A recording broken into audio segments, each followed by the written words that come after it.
오늘 이 아침 우리에게 주신 말씀은 잠언 4장입니다. 잠언 4장 1절에서 9절. 아들들아 아비의 훈계를 들으며 명철을 얻기에 주의하라. 내가 선한 도리를 너희에게 전하노니 내 법을 떠나지 말라. 나도 내 아버지에게 아들이었으며 내 어머니 보기에 유약한 외아들이었노라. 아버지가 내게 가르쳐 이르기를 내 말을 내 마음에 두라. 내 명령을 지키라. 그리하면 살리라. 지혜를 얻으며 명령을 얻으라. 내 입의 말을 잊지 말며 어기지 말라. 지혜를 버리지 말라. 그가 너를 보호하리라. 그를 사랑하라. 그가 너를 지키리라. 지혜가 제일이니 지혜를 얻으라. 내가 얻은 모든 것을 가지고 명철을 얻을지니라. 그를 높이라. 그리하면 그가 너를 높이 들리라. 만일 그를 품으면 그가 너를 영화롭게 하리라. 다 같이요. 그가 아름다운 관을 내 머리에 두겠고 영화로운 면류관을 내게 주리라 하셨느니라. 아멘. 아멘. 좌우로 인사 나누죠. 좋은 아침입니다. 참 좋은 아침이네요. 이 아침 첫 시간 하나님께 드리기 위해서 걸어간 발걸음을 떼신 여러분, 또 가정에서 유튜브를 통해 함께 예배에 참여하고 계신 교회 여러분, 주의 이름으로 축복합니다. 지혜에 대한 말씀입니다. 특별히 지혜 그러면 당연히 잠언서를 생각하지 않을 수 없죠. 오래전에 기도가 들어간 잠언 묵상집을 표현했던 유명한 팀 켈러 목사님이 10년이 넘는 기간 동안 48개 도시 250개 교회를 개척합니다. 굉장한 영성이 있고 글을 많이 쓰시고 영향력을 미쳤던 팀 켈러 목사님, 아내인 캐시 사모님과 함께 공동으로 저술했던 기도가 들어간 잠언 묵상집이라고 하는 이 책에 대해서 성경에서 시편과 잠언은 붙어 있다. 그리고 두 권 모두 많은 사람들의 마음속에 지혜와 영성을 가져다 주지만 잠언을 바탕으로 한 묵상글은 더욱 도전이 되게 만든다. 그런 설명을 담아 놓았어요. 그러니까 잠언 묵상집을 쓰는 것은 시편 묵상집에 비해서 2-3배 정도 더 힘이 들었다라고 하는 고백을 이렇게 에둘러서 표현해 놓은 거예요. 저도 강의 설교를 이렇게 준비하면서 어떤 책보다도 잠언서는 한 구절 한 구절 읽어 내려갈 때마다 그 주옥과 같은 잠언 자체가 아주 명언이요, 명언. 하나님의 은혜 가운데 살던 하나님의 사람들이 넘어지고 자빠지고 다시 일어나서 깨닫게 되어지고 경험하며 고백하는 내용들이 담겨 있어서인지 신앙의 고백이 담겨 있습니다. 다른 책과는 달리 스토리가 있는 그런 어떤 흐름이 아니고 달락달락 끊어져 있을 뿐만 아니라 한 구절 안에 이미 은혜가 돼요. 은혜가 돼. 한 구절에. 그러니 여러분 설교를 준비하기 위해서 묵상할 때 이거 잠언은 아주 쉽겠구나 이렇게 간단하게 생각을 하는데 되려 오히려 강의 설교를 준비하면서 그 어떤 책보다도 되려 오히려 더 시간이 많이 걸리고 그리고 준비가 만만치 않았던 경험이 저에게도 있습니다. 저도 목회하면서 잠언서를 처음부터 끝까지 딱 한 번 어떤 장은 계속해서 반복해서 묵상했던 경험들이 있더라고요. 전 지금까지 목회를 하면서 원고 설교이기 때문에 모든 설교는 원고로 타이핑을 직접 독수리 타법이에요. 굉장히 늦죠. 요즘처럼 좋은 시대가 어디가 있습니까? 모든 원고는 자료화되어 있습니다. 그래서 제가 잠언 1장을 몇 번 제가 목회하는 동안에 설교를 했는가, 또 그때는 어떤 내용, 어떤 묵상, 어떤 깊이 있는 말씀을 함께 나누었는가를 다시 한번 이렇게 되새겨보곤 하거든요. 근데 참 놀라운 것은 어떤 구절이나 어떤 본문을 묵상하면서 설교를 준비하려고 이전에 있는 원고 전혀 보지 않고 말씀을 펴놓고 묵상하다가 이렇게 타이핑을 하잖아요. 토시 하나 안 틀리고 똑같은 감동을, 똑같은 영감을 주실 때가 가끔 있어요. 깜짝 놀랄 때가 있거든요. 아니 내가 15년 전에 그때 주셨던 그 마음으로 이 구절을 탁 보는 순간, 묵상하는 순간 주셨던 그 은혜가, 그 느낌이, 영감이 어떻게 지금 15년, 16년 지났는데 똑같은 표현을 할 수 있을까요? 반복하게 되면 또 그 기억이 나긴 하지요. 근데 반복하지 않은 본문도 가끔 그럴 때 깜짝깜짝 놀랄 때가 있거든요. 그러니까 그때 역사하셨고 저에게 주셨던 감동을 주시고 영감을 주신 하나님의 영 성령님이나 16년 전 성령님이나 지금 내 안에 나와 함께 하시는 성령님이 같아요, 틀려요? 똑같아요, 똑같아서 그러는 겁니다. 어제 똑같은 본문 말씀을 똑같은 구절을 가지고 설교를 했는데 오늘 내가 그때는 왜 못 들었지? 그래서 여러분 오늘 이 현장에서 예배를 드리고 나서 시간이 나시면 유튜브를 통해 다시 한번 들어보면 그때는 내가 못 들었는데 그런 말씀이 있어요 없어요? 이때니까요. 참 묘합니다. 여러분 결국 나를 이끌어가는 나의 삶을 움직이게 하는 동력은 어떤 말씀이죠? 처음 대한 말씀도 큰 감동을 주긴 하지만 반복적으로 되새김질하며 묵상할 때입니다. 그래서 복이 있는 사람은 악인의 꾀를 따르지 아니하고 죄인의 길에 서지 아니하고 오만한 자리에 앉지 아니하고 오직 여호와의 율법을 주야로.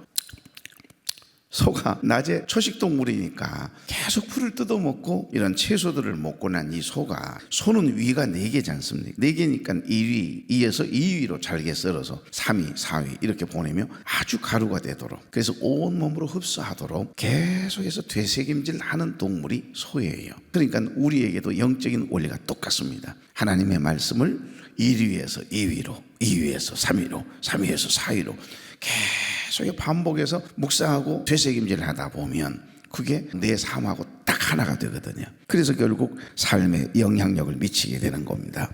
그러니까 아주 쉬운 것 같은데 묵상하고 연구하다 보면, 깊이 들어가다 보면 의외로 어려운 책 중에 하나가 바로 잠언서가 아닐까 싶습니다. 여러분 아무래도 잠언 각 장마다 여러 개의 주제를 포함하고 있기 때문이기도 하고, 그 한 구절 한 구절 달락달락 나누어도 그 말씀이 우리에게 큰 은혜와 감동을 주기 때문에 연결점이 만약에 없게 되면 오히려 더 복잡한 그런 본문이 될 수 있는 거지요. 그러니까 여기 잠언 3장은 생장점이 되는 지혜의 말씀에 대한 것이었다면, 여기 4장을 1절부터 쭉 읽어 내려가다 보면 아버지가 하는 말씀이거든요. 자녀 양육에 대한 말씀이 계속 묵상됩니다. 그리고 5장에 보면 돈에 관한 것이거든요. 예를 들면 이런 구절입니다. 잠언 10장 4절에 보면 손을 게으르게 놀리는 자는 가난하게 되고 손이 부지런한 자는 보하게 되느니라. 이 한 절로 이미 끝나는 거예요. 그러니까 세상은 우리의 노력과 상관없이 불합리하게 흘러가고 우리의 부지런함을 무색하게 만들기도 합니다. 그런데 하나님의 지혜는 단순히 성공의 비결이 아니라 세상이 흔들 수 없는 영적인 견고함을 저와 여러분에게 주어서 우리를 근본적으로 딱 붙잡아주는, 지켜내는 힘이 되게 한다는 거예요. 그래서 이 잠언 한 구절 한 구절이 깊은 울림이 있고 내 마음판에 딱 새기면 그 말씀대로 살아가려고 마음을 가지고 그렇게 살아가면 그 사람의 마음을 붙잡아주는 놀라운 힘이 된다는 거죠. 그래서 결국 하나님의 지혜가 필요하다라고 하는 말씀을 하고 있는 겁니다. 그래서 매일매일 날짜에 맞추어서 오늘 여기 4장이니까 4일, 20일이니까 20장 한번 꼭 읽고 그냥 날짜 깜빡하고 지나가면 넘어가 버리면 된단 말이에요. 근데 제일 처음 우리가 새해를 맞이해서 잠언을 항상 제가 묵상하게 되는데, 그 잠언을 묵상하면서 교우들이 가끔가다 그런 말씀을 하세요. 나 잠언 날짜에 맞춰서 묵상하고 있어요. 그런 분들이 계세요. 꼭 한번 도전해 보십시오. 오늘 58분이 유튜브 생방송에 들어오셨는데 서울, 부산, 광주, 여수할 것 없이 각 지역에 계신 흩어진 외지 교우들, 또 우리 교우와 관련되어 있는 부모님들 이렇게 함께 들어오셔서 은혜를 함께 나눈다는 거 큰 은혜가 아닌가 싶습니다. 한번 잠언서는 1년 12달 그 날짜에 맞추어서 그 장을 꼭 한번 읽어보십시오. 한 구절 한 구절을 설명하지 않아도 저와 여러분의 삶을 지켜주고 붙잡아주는, 움직이게 하는 동력이 되기 때문입니다. 너희 중에 누구든지 지혜가 부족하거든 모든 사람에게 후히 주시고 꾸짖지 아니하시는 하나님께 고하라. 그리하면 주시리라. 야고보 사도가 한 말씀이죠. 지혜를 구하면 지혜를 주신다는 말씀이죠. 그럴 때 순간 깨닫게 하시는 은혜가 경험되는 겁니다. 여기 잠언은 생각과 지혜의 필요성에 초점이 맞춰져 있거든요. 그래서 하나님을 경외함이 몸에 배어 있는 사람은 늘 말씀을 가까이 해요. 말씀을 들으려고 하는, 말씀을 사모하는 마음이 있고 예배를 갈망하는 마음이 있고 주를 향한 갈망이 그 사람에게는 꼭 있거든요. 그리고 그 말씀만 듣고 끝나는 것이 아닙니다. 무시로 하나님을 의지하는 삶의 자세, 기도의 삶을 살아간다는 거예요. 그래서 여러분, 우리가 말씀과 기도가 균형을 이루지 않으면 절대 건강한 신앙을 유지해 나갈 수가 없습니다. 그게 잠언 기자가 우리에게 주는 교훈이거든요. 참된 지혜를 얻게 하는 것, 그것은 기록된 하나님의 말씀이고 그 말씀이 결국 우리 마음을 지켜주는 것이고 그 말씀이 결국은 우리의 삶을 이끌어가는, 나를 움직이게 하는 동인, 동력이 된다는 것을 계속 반복해서 단소리할 만큼 그렇게 계속 이야기합니다. 이것을 깨닫는 것이 지혜라고 결론적으로 이야기하는 거죠. 그래서 종교를 초월해서 많은 현인들, 지혜자들은 삶의 지혜를 가장 귀하게 여기지 않습니까? 그래서 고대 중국의 공자는 아침에 도를 들으면 저녁에 죽어도 좋다. 아니, 진리도 아닌데 사람의 마음을 넓히고 사람의 마음을 좀 더 풍성하게 하는 그 한마디 한마디가 깨달아지는 그 도를 아침에 이렇게 듣게 되어진다면 저녁에 죽어도 좋다, 이런 표현을 썼겠어요. 이처럼 진리를 깨닫는 지혜란 그만큼 소중하다라고 하는 이야기겠죠. 여기 잠언 8장 11절을 한번 보시면 대저지혜는 진주보다 나음으로 원하는 모든 것을 이해 비교할 수 없음이라. 오늘 여기 본문에 보면 7절에 지혜가 제일이니 지혜를 얻어라. 내가 얻은 모든 것을 가지고 명철을 얻을지니라. 오늘 여러분 아침 본문은 아버지가 아들에게 지혜에 대해서 상세하게, 아주 자세하게 설명하고 있는 5번째 담화거든요. 아버지가 아들과 지금 대화를 나누고 있는 담화, 서로 주고받는 이야기입니다. 특징은 아버지가 아들에게 지금 전하고 있는 지혜의 근원은 자신의 아버지 솔로몬이니까 다윗임을 분명하게 이야기하거든요. 바세바의 아들 아닙니까 사실. 그러니까 여기 신명기 6장에 언급된 이스라엘 율법 교육의 흐름을 분명히 하고 있습니다. 여기 4장 1절부터 3절 다 같이 아들들아 아비의 훈계를 들으며 명철을 얻기에 주의하라. 2절 내가 선한 도리를 너희에게 전하노니 내 법을 떠나지 말라. 나도 내 아버지에게 아들이었으며 내 어머니 보기에 유약한 외아들이었노라. 4절 아버지가 내게 가르쳐 이르기를 내 말을 내 마음에 두라. 내 명령을 지키라. 그리하면 살리라. 아멘. 그러니까 자신이 아버지로부터 전수받았던 이 주옥과 같은 이 하나님의 말씀, 그 교훈들을 아들에게 그대로 전수한다라고 하는 뜻을 분명히 밝히고 있습니다. 나도 너희 할아버지, 내 아버지에게 받은 교훈들이야. 아버지 한마디 한마디 하나님의 말씀을 늘 묵상하고 가까이 했던 내 아버지가 나에게 인생을 살아가는 데 있어서 페니힌 내 아들아, 마음을 잘 써야 돼, 마음을 지켜야 돼, 이런 말씀들 다 사실은 네 할아버지가 한 이야기야. 지금 이야기를 전하고 있는 거죠. 이것이 굉장히 중요한 겁니다. 왜냐하면 부모의 삶이, 부모된 우리의 신앙이 자녀들에게 다음 세대에 이렇게 강물처럼 위에서 아래로 흐르거든요. 물은 절대로 아래에서 위로 올라가는 법은 없어요. 펌프가 좋아가지고 요즘은 끌어올립니다만은 다 좋은 것은 위에 있습니다. 신령한 것, 좋은 것은 다 하늘에서 내려요. 위로부터 내려요. 위로부터 내려지는 이 신령한 은혜가 여러분에게 쏟아져 부어져야, 은혜가 덮여져야 오늘 이 하루 여러분도 그 은혜 안에 살다가 여러분과 함께하는 직원들, 일꾼들, 자녀들에게, 자손들에게 그 하나님의 은혜를 흘려보내는 수로로, 통로로 쓰임받지 않겠습니까? 그러니까 이스라엘의 신앙은 가정에서부터 시작이 돼요. 가정에서부터 이렇게 전수되도록 하는 영적 시스템을 가지고 있습니다. 어머니 역할도 굉장히 중요하죠. 어머니 역할이 아마 가장 중요하지 않을까 싶어요. 그런데 특별히 아버지는 가정의 제사장으로서 세움을 받은 사람들입니다. 그래서 자녀들의 최초의 교사가 되는 겁니다. 그래서 아버지가 분명한 신앙을 가지고 정말 삶의 언어에, 기도 생활에, 예배 생활에 분명한 삶의 본이 되면 반드시 자녀들은 따라가요. 그 흐름을 따라가요. 그래서 여러분, 자녀들의 문제는 아내의 문제가 아니고 어찌 보면 어머니의 문제라고 보지 말고 남편, 영적인 제사장으로서 부르심을 받은 가장에게 책임이 있다 생각을 하고, 우리 자녀들에게 최초의 교사는, 영적 교사는 아버지다. 이 책임감을 꼭 회복할 수 있기를 바랍니다. 그래서 성경은 가정의 가장인 아버지에게 신앙 전수의 책임을 지고 있어요. 성경 읽어주는 것도 사실은 아버지가 다 읽어주거든요. 그런데 영적으로 어두웠던 사사시대 이야기가 담겨있는 사사기를 보면 다음 세대에게 그 하나님의 말씀을, 그리고 아름다운 신앙의 본을 보이는 것이 사라져버려요. 그래서 다음 세대가 없었어요. 다른 세대만 있었습니다. 정말 믿음으로 살아야 할 하나님을 예비하는 공동체인 이스라엘 백성들이, 어른들이 본이 안 되는데요. 아니, 세상에 성전 봉사자인 레이지파 사람이 첩을 둘 정도이니까 그 뭘 담겠어요. 그러니까 무심코 하는 나의 언어, 삶, 생활, 이 모든 신앙생활의 모습을 사실은 부모로부터 받고 그대로 이어받아야 되거든요. 그래야 다음 세대가 이어지는 겁니다. 믿음의 다음 세대.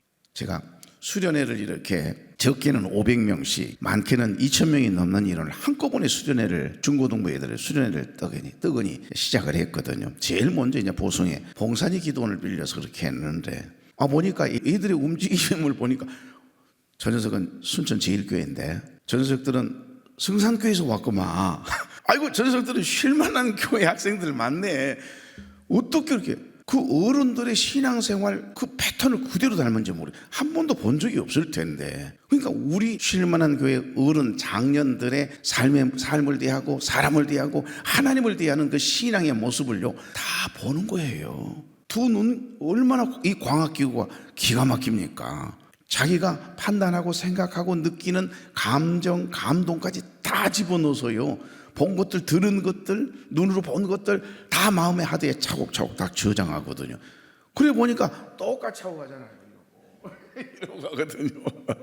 손주들이 할아버지하고 똑같이 그러고 이러고 야 이러면서 뭐라고 그러더라고. 보니까 똑같이 해요. 그 어른들을 보면, 아이들을 보면, 다음 세대를 보면 그 조상을 금방 볼 수 있거든요. 너 이차영, 네 아버지 이차영 씨 맞지?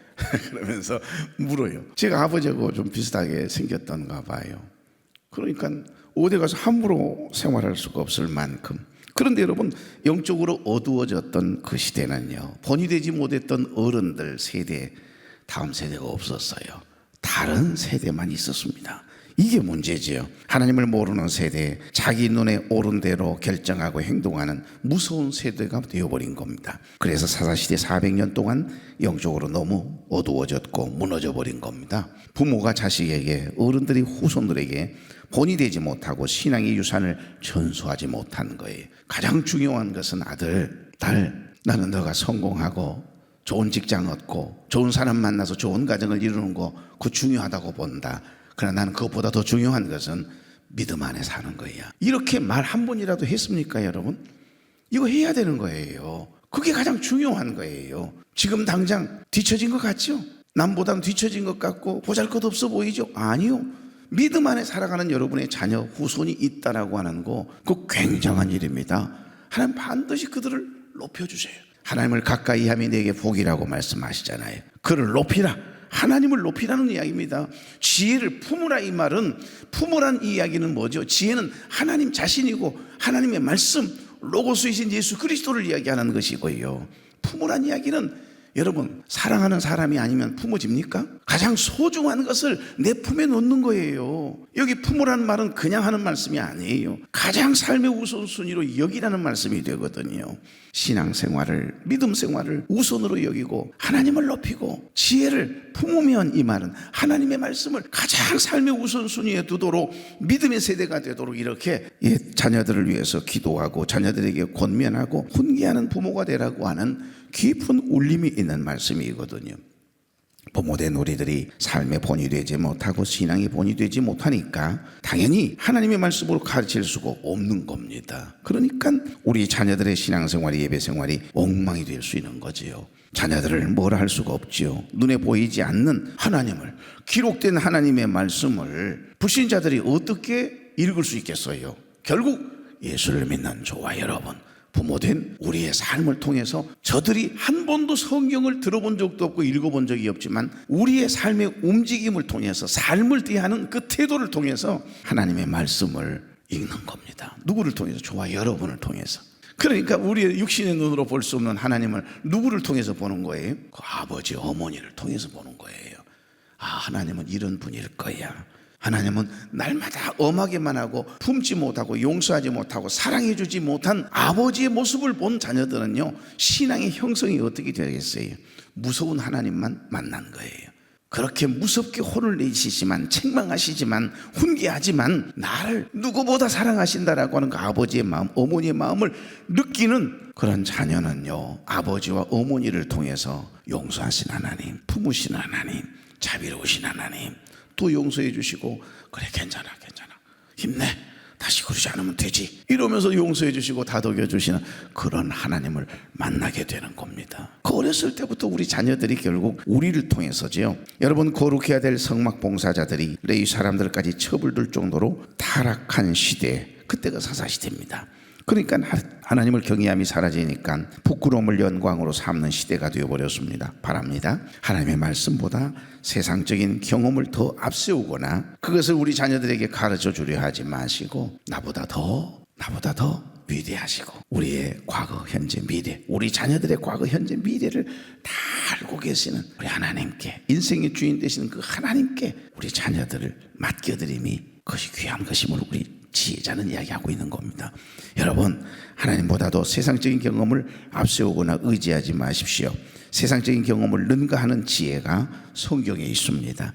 그래서 기도의 사람답게 야고보 사도는 너희 중에 누구든지 지혜가 부족하거든 모든 사람에게 후히 주시고 꾸짖지 아니하시는 하나님께 구하라. 성전을 향해서 두 손을 높이 들고 기억나시죠? 그리하면 주시리라고 말씀하세요. 그래서 오늘 여기 아버지는 아들에게 6절 7절을 보실래요? 지혜를 버리지 말라. 그가 너를 보호하리라. 그를 사랑하라. 그가 너를 지키리라. 7절. 지혜가 제일이니 지혜를 얻으라. 내가 얻은 모든 것을 가지고 명철을 얻을지니라. 아멘. 8절 9절.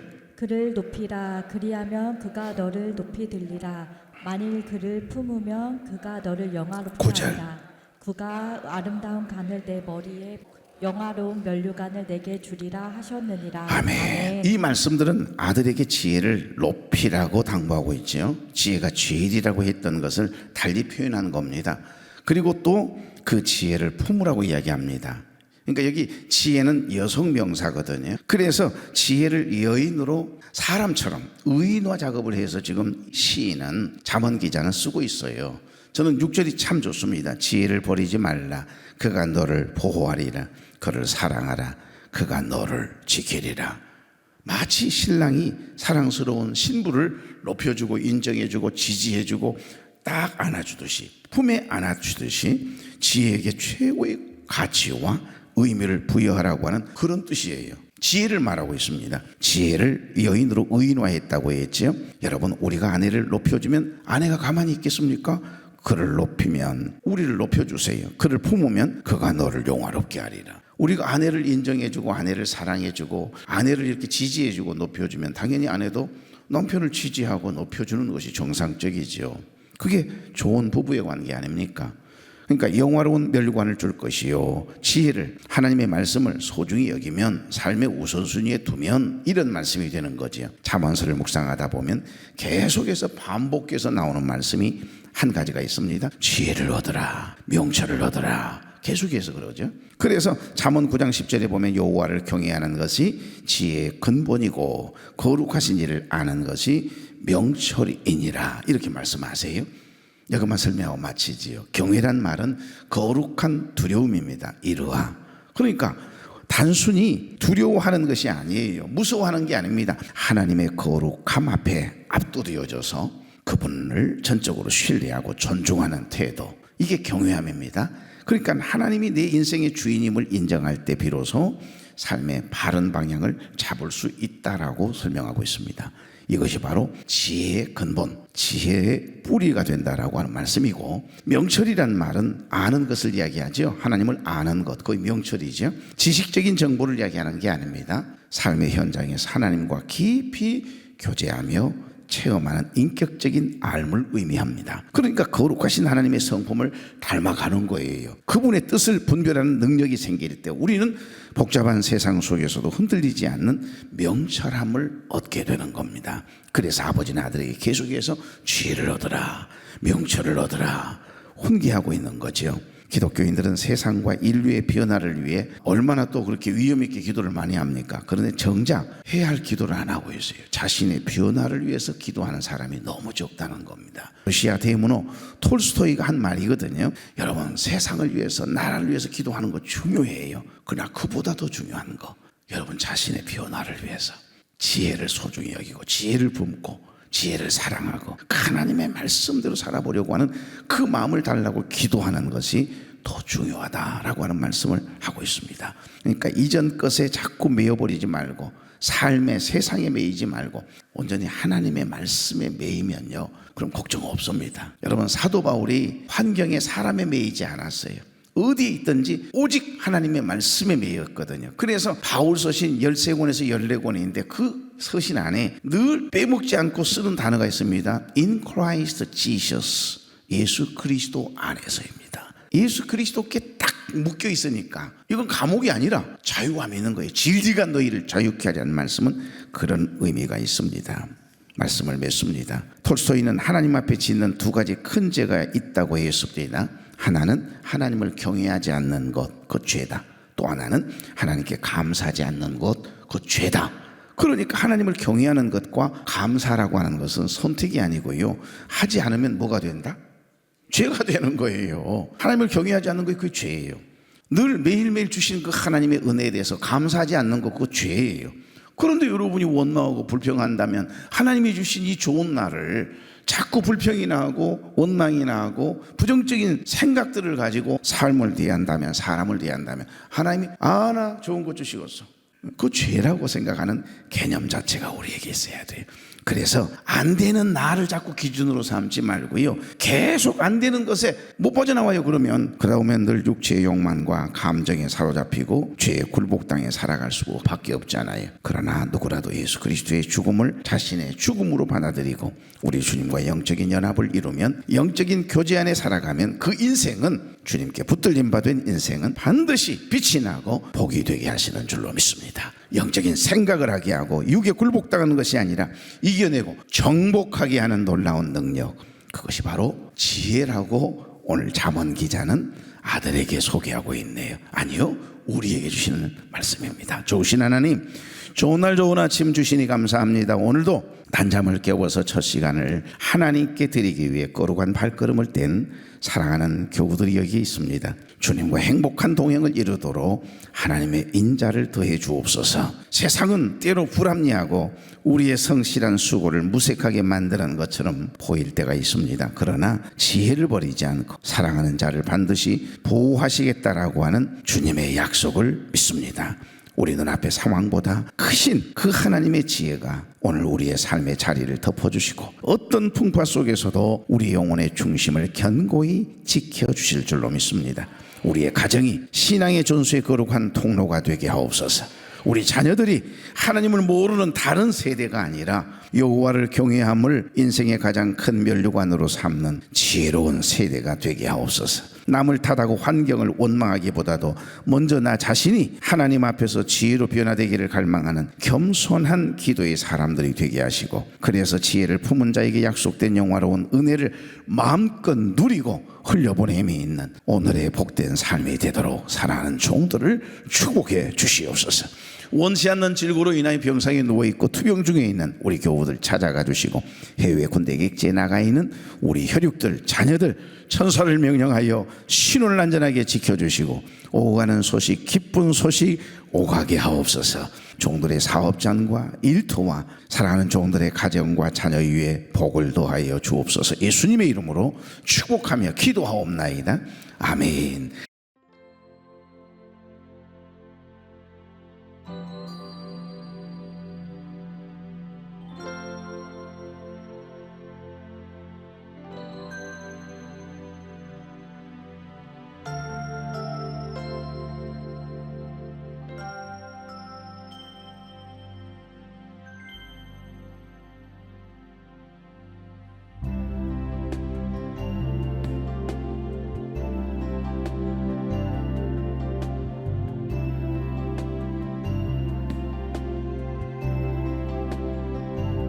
세상에서 천일을 사니 주 안에서 하루를 사는 삶이 복되도다. 주 안에서 하루를 사는 삶이 십자가 무거워서 버리는 이 십자가 짊어짐이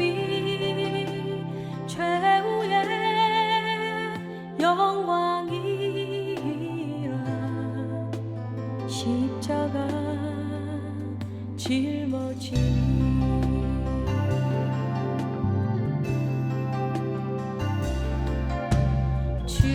주님을 떠나서 부요하느니 주님을 모시고 가나니 은혜로다 주님을 모시고